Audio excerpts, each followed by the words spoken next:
This is Stronger Than My Father with Marcus Menace. Welcome to another episode of Stronger Than My Father podcast. I am your host, Marcus Menace Sr. This podcast is the most trusted podcast that's centered around restoring fatherhood. Hey, you guys, I cannot do this work by myself, so I have to thank my producer, Mr. Jim McCarthy at jmvos.com. So if you're in need of a podcast producer or some voiceover work, I ask you to reach out to my friend, Jim McCarthy. Also, I got to give a special shout out to my son, Marcus Menace Jr. for helping his daddy set up this podcast studio because it takes a lot of work to get this work done. So let's get to work. My guest today is a friend I've been knowing for, over 20 years. I was interested in just learning more about his story, centered around fatherhood. And I'm thankful that he agreed to say, yeah, he would do it, because everybody don't like getting on their mic and sharing their stories. So David, I'm welcome my guest, Mr. David Fulton from the True Way Church. So we got to give out shout out to our church and our pastor, Bishop Davenport. So thanks for coming on my show, man. Don't be nervous. We're going to have some fun, man. All right. So as you know, my podcast is centered around fatherhood, and just get a little bit close to the mic. So we good. Yeah, I can hear you better. All right. You're centered around fatherhood.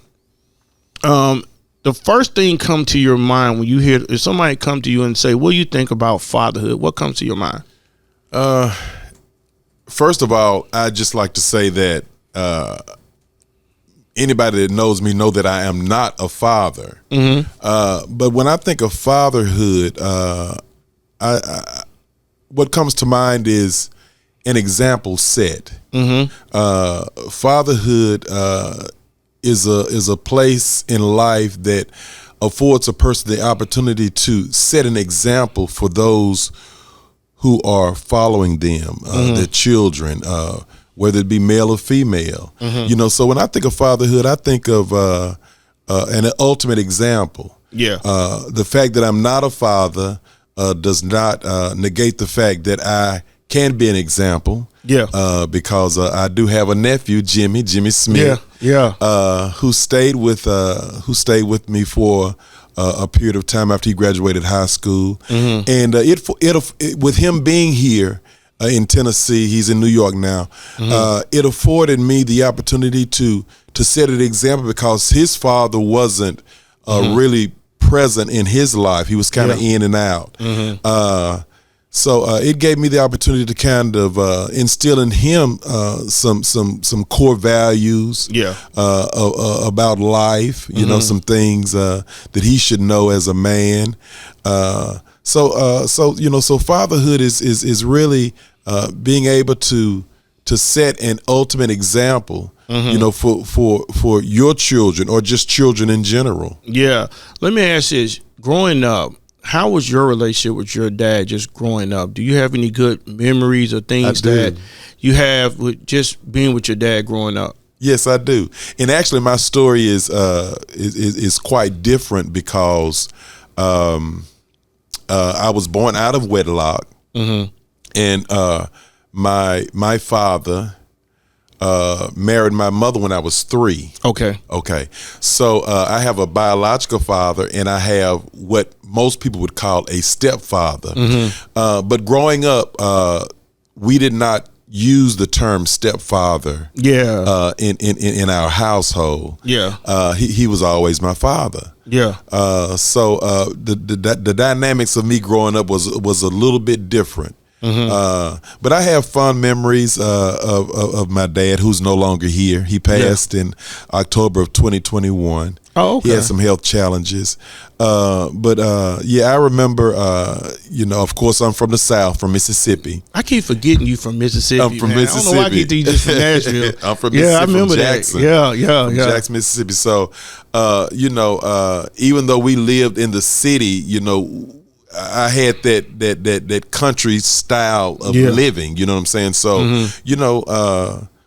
like a lot of, my friends growing up, me and my father, we went hunting, we did a lot of fishing, you know what I'm saying? I remember the first gun that he purchased for me was a a single barrel 12 gauge shotgun. Darn. You know, so you know, we would go deer hunting and rabbit hunting and stuff like that. You know, Yeah. so I have fond memories.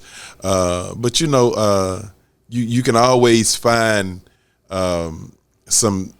something to dislike, even in some good times. Yeah. Because I distinctly remember having a conversation with him about going hunting and fishing, because my father was of course in the church, and when we would go hunting and fishing, you know, just the two of us, but a lot of times we would go with the deacons of the church. You know, it would be other men. You know what I'm saying?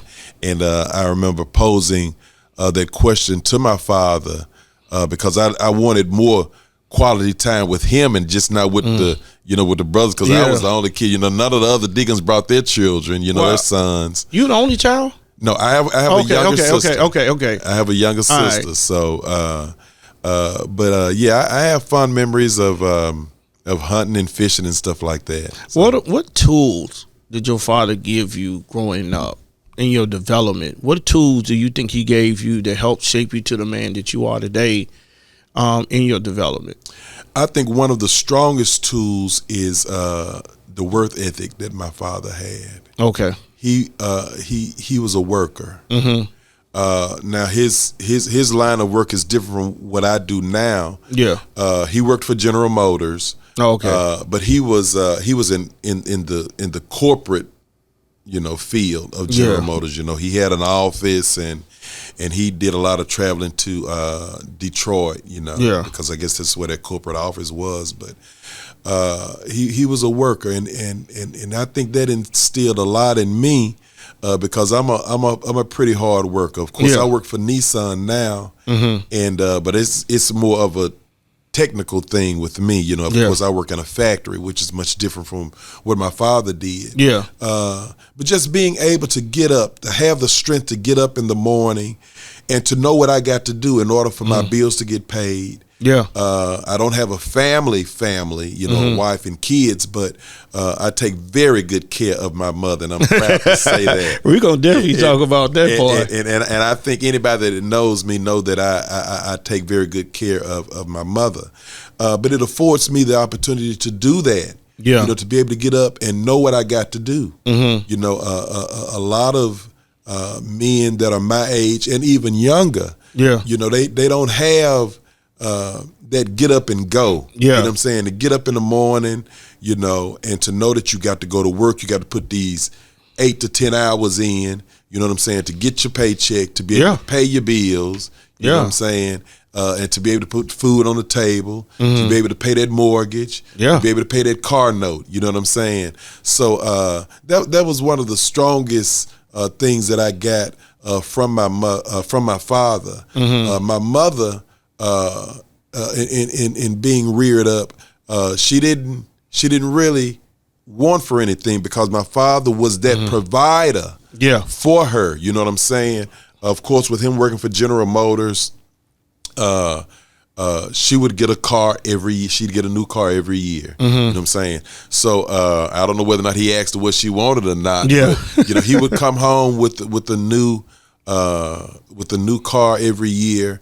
So she didn't have to worry about car payment and insurance and trying to get the oil change and all that kind of stuff. So, you know, even now today, that's something that I've kind of adopted with my mom, in that, you know, those are some things that she doesn't have to worry about, because that's what I saw my father do. There you go. You know what I'm saying? There we go. He was a great provider. In growing up, we literally wanted for nothing. He was a good provider. Well, I mean, I think every man should see that. A young man should see that in the home. And I know now society, you know, it's hard to see that. It is. You know, my son see me provide for me and my wife and my family. They see that. You know, right. MJ, I'm putting that work ethic in MJ. Now that's why he's here working with me. Right. Instead of sitting home playing on a phone and tablet, he's working. Right. So I'm hoping that trait carries on to him. where he decides that, I take care of my wife, I take care of my kids. And that's because I saw that's what my dad did at home. Exactly. Just having that example helps out so much. And that's kind of what I'm teaching these boys in my program, is just having a strong work ethic. And so that's where I see a lot of young men fall short, is because they don't have an example. Exactly. And that's what's important now more than ever, is kids being able to see, okay, this is what I'm supposed to do. But kids learn by watching. Exactly. Because you can talk all day and not live the example. It's what they see. There you go. It's what they see. Yeah. Exactly. And I commend you, because, like I said, I'm 55. So when I was growing up, it was a different time than it is now. I mean, the generations are different. The times are different. Yeah. You know what I'm saying? Yeah. And I want to commend you, because nowadays, in this day and time, there are a lot of young men that don't have that example in the home. Yeah. Because the father is not in the home. We have a lot of single women raising their children. Yeah.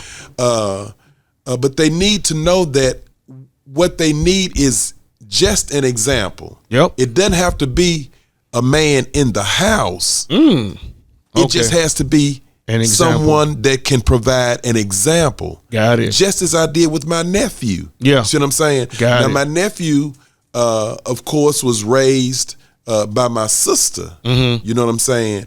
And he would come down, because they lived in a couple of different states over time, and he would come down for the summer as a young kid, and he would stay, and he would go visit his dad and spend a couple of days with his dad or whatever. Not a lot of quality time, but in that, I was able to provide an example. So a lot of these young boys growing up now don't need someone necessarily just right there in the home, if that's not the case. Okay. And that's not the case for most of them. Okay. But if a mother could find somewhere that they could provide that son to be in an environment where an example is set, that's just as good. Well, that's good. That's just as good. That's a great point. I didn't really think about it that way, because I was going to challenge you, but I'm like, that's a great point. They just need to see somebody of a male figure.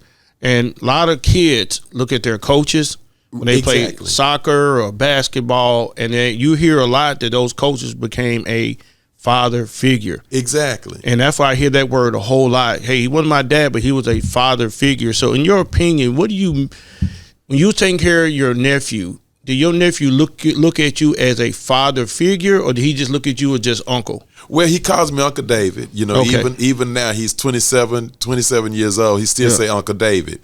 And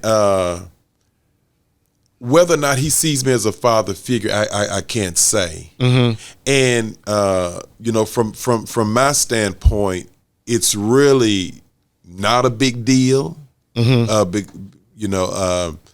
As long as I know that I've done what I could in his life to provide him what he needs to see. You know what I'm saying?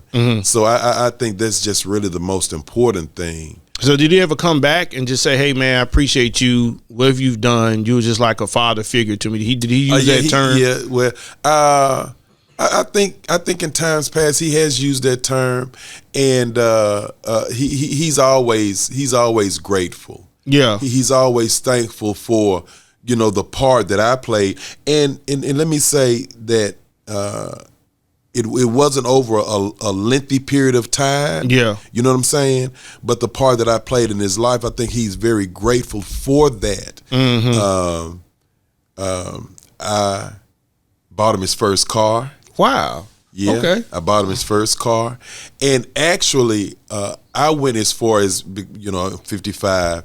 But I know you remember, and probably not, I'm not sure. But I graduated, when I graduated high school, I went straight to college. I did not finish college. And back in 2010, I went back to school and got my degree. Yeah, I remember that. And because your mother and sister drove to McKenzie to see me walk. Yeah. And your dad. My dad was there? Your dad. If it's a long trip, man, I'll tell you this before you get this story. My dad never liked my mama driving long term. If she got to drive somewhere far, he going with her. That's the protection that my father taught us. Right. He said, you never let your wife or your girlfriend go far without you. Right, exactly. He always told me that. He said, they ride with somebody else, but never alone. Right, exactly. These are father tips that I still take today. Exactly. That I'm going to put in MJ. Exactly. But go ahead. Exactly. I'm sorry. So, your father, your mother, and Marsha saw me walk across the stage. Well, one of the determining factors for me to go back to school was just really self-gratifying. Yeah. It was something that I wanted to do for myself. Yeah. But another reason was because my nephew was not going to go to college. He didn't think he needed a college education. Mm-hmm. And I did what I did partially because I wanted him to see that it could be done. I like that. And I wanted him to see that it would make a difference in his life. Mm-hmm. So Uncle David went back to school. Mm-hmm. And Uncle David was able to tell him, look, you can do it. You know, you get your computer, whatever you got to do, that is doable. Mm-hmm. And I think because he saw me go through it, you know what I'm saying, at the age that I was, you know what I'm saying, that he was able to do it too. So then he, at one point, he was, I don't need it, and I know computers and I know how to do this, and he's a kind of nerdy computer type, IT type of dude, you know what I'm saying? Yeah, kind of like Brian. Yeah. So that's B. I think he took that from me, and he was encouraged to do it, and he made it through, and I think it was because of the example. There you go. That word again. It was because of the example that I think that I put before him that enabled him to go on to college and get his degree. Well, like you said earlier, I think anytime you have the example, it helps kids do what they need to do. Right. And all I'm living by is example. Exactly. All the things I'm doing. So you opening my eyes now. Exactly. You're opening my eyes because pretty much everything I do, I could catch myself doing something. I'm like, man, Daddy did the same thing. Because that was my example. And a lot of times growing up, I don't know if you remember this growing up, is that we worked with Daddy 6 days a week. We only went to church to get away from Daddy. Right. Because Daddy would give you a chance to go to church, but if you wasn't dressed properly, you had to stay home and work with Dad. And during the summer, we done cut 15 yards. Right. Who want to go cut another 5 or 6 on Sunday? Right. So that's why we stayed in church. Right. I didn't know if you knew that's a fun fact about Marcus that a lot of people didn't know. And my older brother, if you ever hear this, he'll kill me. Like, Dad didn't know how to tie a necktie. He still don't know how to tie a necktie. Right. But he said, every one of y'all better have a tie on before you go to church. Or you stay here and work. And sometimes Junior didn't want to put a tie on. Right. And Daddy, here's the thing about my father. He never argued with you. He said, go put your work clothes on because you don't want to go to church. Right. So we would see Junior go put his work clothes on, me and Brian like, no, we're going to church. And Mom, and so as you see my mother now, how she's serious about Sunday school. Right. And in my home, we had a 3-bedroom, 1-bath house. I don't know, and our house wasn't over 2,000 square foot. And I didn't know that until my parents just sold it last year. Right. And I'm figuring out, how did we make it in a 3-bedroom, 1-bath house? Right. So Mom would tell us, you got a few minutes to get dressed and get in that car, stay with your daddy. And we would fight to get dressed, run out the house with half our clothes on to get in Mama's car to go to church because we didn't want to work with Daddy. It wasn't so much church. It was like Daddy be in the garage shining his blades on the lawnmower waiting. Yeah, because he gave you a chance. Right. And so now I can see like MJ said, Dad, I'm going with you to church, and I catch myself doing the same thing my mama does. If you ain't ready in 5 minutes, ride with your mama. Right. Because I'm leaving. Right. Got to be on time. Exactly. And I'm the same example of what my father did and my mom did in that development and watching that example. Exactly. So I'm gonna ask this. I'm gonna go into another area that I want to see if me and you are alike on is the relationship with your mother. Oh wow. And I hope it don't make neither one start crying. I know, right? Because boy, mama, some reason about mama, it makes you cry.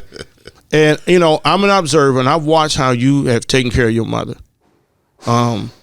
And I'm just at awe about how a man can take care of his mother, because they said if a man treats his mama right, he'll treat his wife right. Exactly. That's what I was told. Exactly. So, how was, you know, in your later years now, how was your bond with your mother? Because like I said, I don't know pretty much with stepfather, which you don't really like using that word. And how did that form into a stronger bond with, you know, because you're not married, and I'm not going to ask you why not. Right. I don't think it's nobody's business. It's just my choice. Right. And but I will say, some people say they don't marry because of the things that happen in the home. Right. And they don't want to get married. Right. I've heard that, and I've read several books where people say, you know what, Stephen A. Smith, I'm doing his book right now. He was like, I didn't get married because I didn't see the great example at home. Right. So even though I have two kids, right, two baby mamas, right, some men don't want to get married, right, because they just didn't see the right examples at home. Mm-hmm. And so, but why is most boys close to their mother? That's a good question, and just from what I've seen, there is a certain bond between a mother and her son, and there's also a certain bond between a father and his daughter. I mean, it's just it is what it is, I guess. You know what I'm saying? But my mother has always been a positive example in my life. Yeah. And I'm just going to kind of go back to kind of tie in my father and I relationship with my mother, if that makes sense. Yeah, it makes sense. Like I stated before, I was 3 when my mother married my dad. My biological father is from Illinois. When I was old enough to understand, when I was old enough to kind of be on my own a little bit, and I guess around, this is a different time now, around 10 or 11, 9 or 10, my mother decided that it would profit me to travel to Illinois to meet my father, to visit my father. And not just him, but his mother and father, and my uncles, his 2 brothers, that side of the family. So in growing up, not only did I have my mother and my father in the house, for about 6 or 7 years, up until I got 18, 19 years old, every summer, I would fly to Chicago, and my family would pick me up, and I would spend my summer up there with that side of the family. So my mother was very instrumental in making sure that not only did I have my family here, but I had my family that I wasn't always connected with. She made sure that there was always a connection. You know what I'm saying? So she has played a very important role in me having shared family values from both sides of the family. You know what I'm saying? It's just things like that has made me to appreciate my mom in the way that I do, because I've seen the example that she has set as a mother. You know what I'm saying?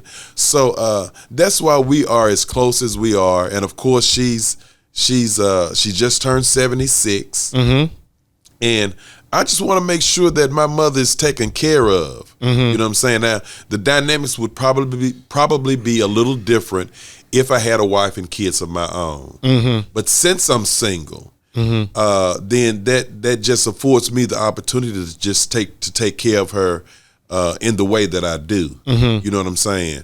So me and my mother we're very close. But it's because of what I saw in her in my upbringing. You know what I'm saying?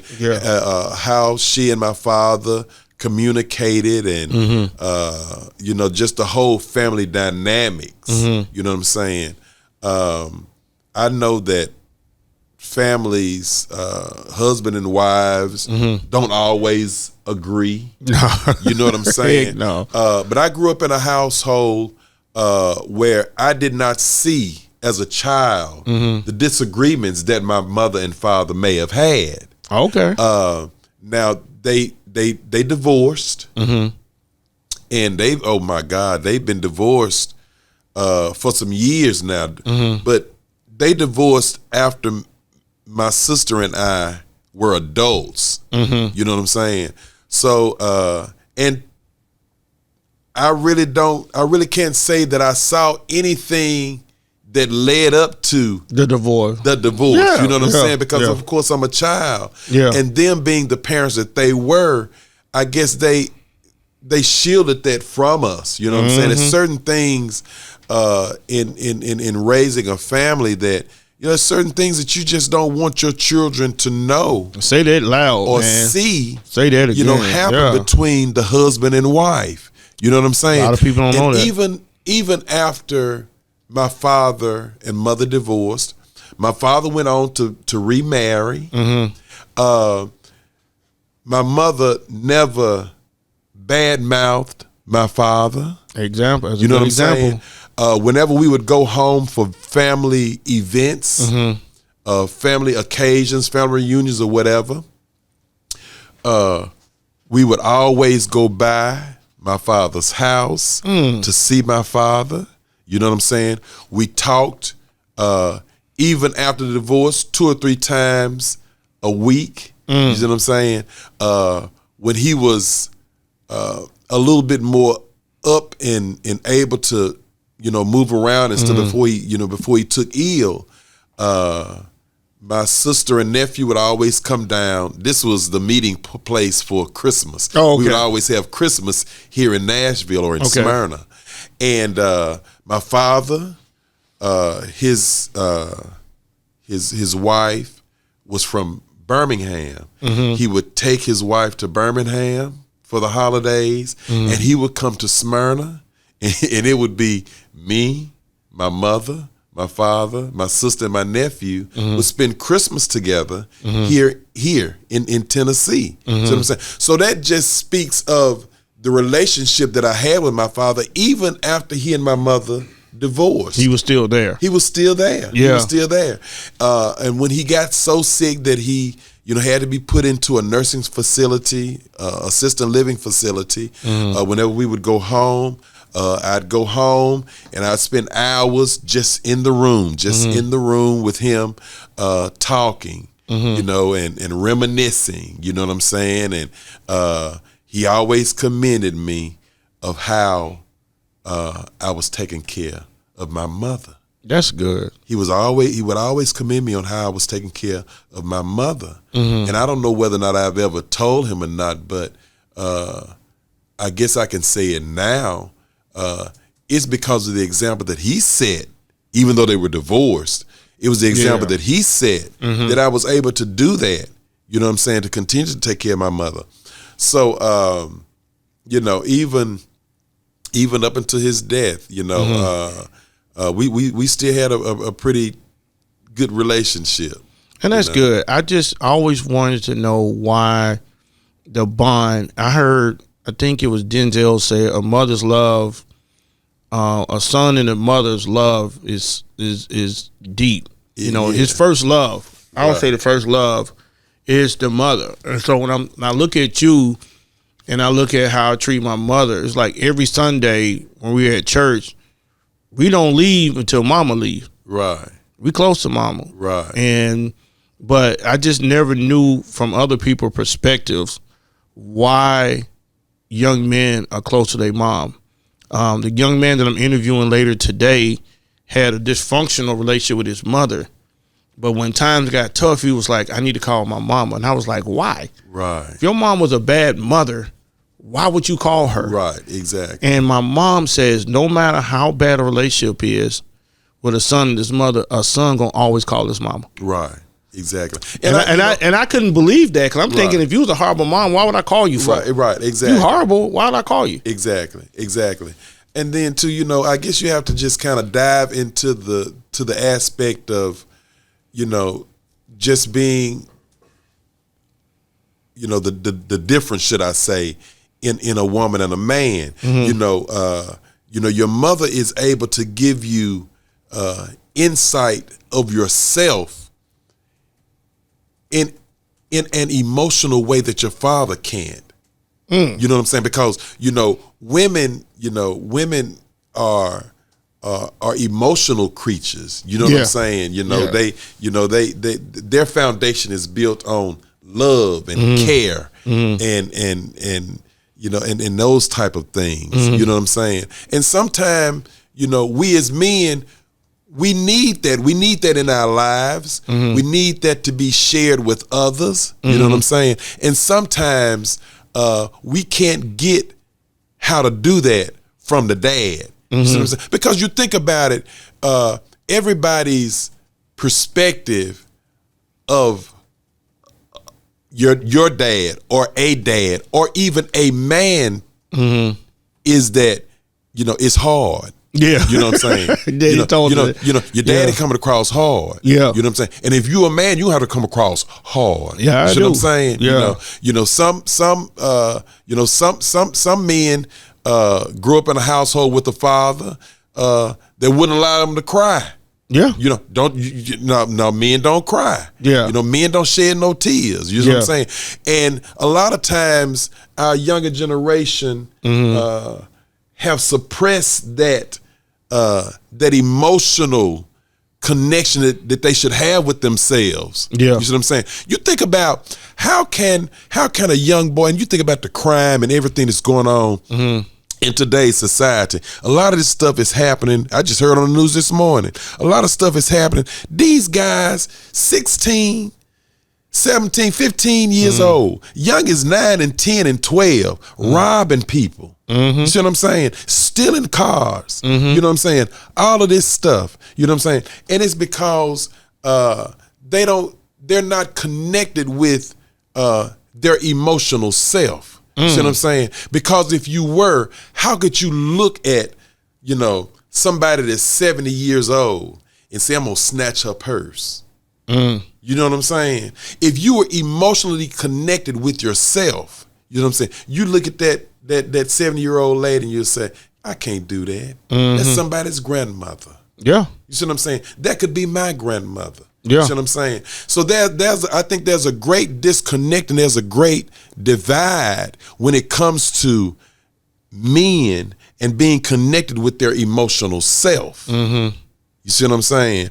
And I think mothers enable us to be connected emotionally with ourselves. You know what I'm saying? Yeah. And me and my mom, we tight. Yeah. We tight. Well, so. I mean, what you're saying, you open my eyes to probably three things that I didn't really think about.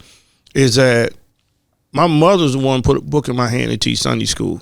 I was like, Mom, that was almost 21 years ago, and I was like, why are you doing this? She was like, I said, I ain't no teacher. Right. She said, just read what's in the book and talk about it. And she didn't realize that was actually the path to where I'm at now. Exactly. And it's through Sunday school. Exactly. And so I think why do I call my mom? I love, not so much we gossip, it's the debating. Right. Like me and my mom will see something on the news and we'll debate about it. Or I see something that I don't understand and we'll debate about it. But I'll say this before we close out, and you can give me your perspective, is that one of my comments on YouTube commented and said that the young man is book smart, but you can see he's been sheltered. And that bothered me. Because it's basically saying that, to me it was like you don't really know the real world because you were sheltered And so who do I call? I ain't call daddy. You're right. Because daddy gonna go off. Right. Daddy gonna go off about it. Don't you let that stuff bother you. Right. So, exactly. Come across hard. There you go. Exactly. But mom broke it down a whole lot different. And she said, son, when you was growing up, I didn't want to expose you guys to some of the bad things out here in the world. I knew eventually you would see it. But as a child, I didn't want to expose you to a lot of stuff. So yes, Mark, you were sheltered. And so I'm thankful that I had enough common sense not to try to be something that I'm not. Right. And go out here and say, yeah, I grew up this way, but I'm going to live this way. Right. All I know in what you said earlier is the examples my mother taught me. Right. So anything, pretty much how my normalcy go is through my mother. And then my work ethics is my father. Right. But I think you said the prime thing is examples. If you don't have it, man, how do you live? How do you survive? Exactly. Do you get those examples through church? Where do you, if you don't have it, if you don't have it at home, who shows you the examples? Because if you have these kids out here robbing and stealing, somebody had to show them the example. To even do that. Yeah. Even do that. Exactly. Because that's a learned behavior. Exactly. That's a learned behavior. Exactly. So, and I think what we need to do as a society is we need to be able to place our youth somewhere where there are examples. Yeah. You know what I'm saying? And just kind of go back on what we just talked about the father coming across strong and hard, and then that mother that's that gives you that emotional support or enables you to connect with your emotional self. What we have to do, Marcus, I believe, because there are so many mothers out there who are raising young men and young women, should I say, without the husband or without the boyfriend or without the father in their lives. What we have to do is we have to not only place them in a place where they can get an example or see an example, but they have to be placed where it's balanced. Yeah, there you go. That's the word. It's balanced. That's the word. You see what I'm saying? Because at times in life, you're going to need to come off strong. Yep. You're going to need to come off hard in dealing with what we have to deal with in this world. But then there are other times that you're going to have to be able to connect with your emotional self. I keep going back to that. It's something about that emotional self. So, you have to be able to find a balance. Got it. In the examples that you set, you have to be able to find the balance of where you can get the part that you need to come off strong, but then you need to find that part where you need to be able to connect with your emotional self. But how do you? But darn, you are totally right. You just opened my eyes because it has to be a balance. I've never. It has to be a balance. So I never thought about that. So the ideal scenario is to have a mother and father in the home. Oh yeah, you're gonna get the hard from the daddy. Got it. And you're gonna get the emotional from your mother. You see what I'm saying? If you got a mother, that's raising the children without, you know what I'm saying? It seems to me that it would be a little bit unbalanced. There you go. So you know what I'm saying? Last thing before we close is that we smoking now, man. We could go another half an hour. How does a young man who does not have the father in the home, we said father figure, how does he get that balance then? If he doesn't see it, like my two boys, they see it. Right. They see the balance that you see. Right. I come off hard. Right. And I feel like I have to. Right. Toya comes off as both. Right. Toya can be tough, and Toya can be nice. Right. Last question before we close. How does a young man get that? How do they get the balance if they don't see it in the home? That's a good question. That's a good question. And I think it all depends on the environment that you set, where that child can get the example, where the child can see the example set. You see what I'm saying? Yeah. So, you know, it's such a cycle. That's why you see that. You see what it says over here. The cycle got to end for somebody. It's such a cycle. It sure does. it's such a cycle, and it's so much of a cycle that you don't really know where to break it in order to change it. You see what I'm saying? You got it. It's such a cycle that you don't know where to break it in order to change it. Because, you know, if it's unbalanced, then the recipient is going to be unbalanced. The child is going to be the child is going to be unbalanced. Got it. You see what I'm saying? Now that's the part I was waiting for you to say. The child is going to be unbalanced. Yeah. You put that child in the environment where that strong man is coming across too strong and in the wrong way, then that's the one you're going to catch on the street corner, you know, snatching a 70-year-old woman's purse. Yep. You see what I'm saying? Then if you reverse it, you know, and you set them in an environment where there's too much emotional there you go. Identity within themselves, you see what I'm saying? Then they're gonna come across weak. Yep. You see what I'm saying? And then you fall prey to, you know, other things in life. So, you know, it's all comes. So basically saying it, and I ain't even cut you off. So you basically saying it all comes down to balance. It has to be a balance. It has to be never thought about that. It has to be a balance. And if you're in a situation where you are in a home, a one-parent home, then that parent has to find some other means in order for that child to get what they need in order to make it balanced. That's a good point, man. To make it balanced. Never thought about you know what I'm that. saying? Because I had both ends. I had the spiritual side through mama and the natural side through my dad. And that balance helped shape me to who I am now. And I'm thankful for it. And that's the kind of reason why you always see me. If dad's at church, I'm around him. And when mom's there, I'm like, I'm married with my own family. And I'm like, I'm not leaving till I see my mom leave. Right.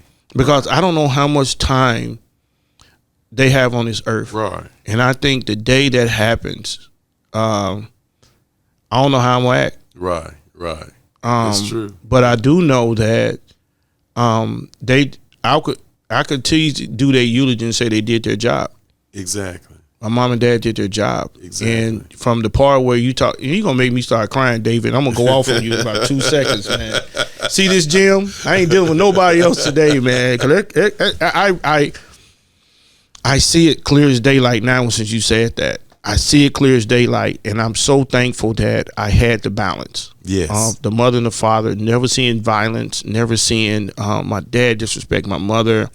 Married almost 53 years this year. Wow. And all I'm trying to do every day I do, the work I do, is number one, make God proud. Right. That's clear.